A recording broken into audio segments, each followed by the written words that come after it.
Hello guys, welcome.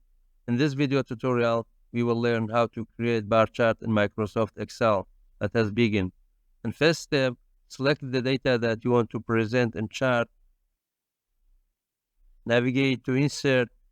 From Chart section, click here.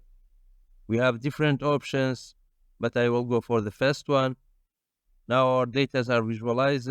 Here you can change the position of your chart. Click and move it wherever you want. Also, you can change the size of your chart.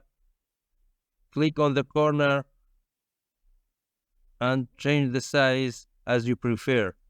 Also here you can name it your chart. Double click to be editable. Name your chart.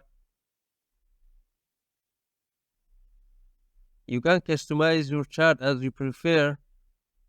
Click on this blank space. From chart design, navigate to change color. You can change the color of your chart.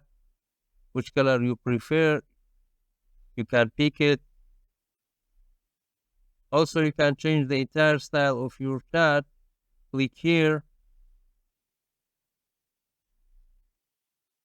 Which style you prefer, you can pick it. The chart is dynamic. It means if you change something from the source data, it will reflect on the chart. For example, in May, we have 190. Let us change into 80. Here the chart is changed. Thanks for watching. I hope you found this video to be helpful. For more daily tips and tricks, subscribe us and don't forget to like the video.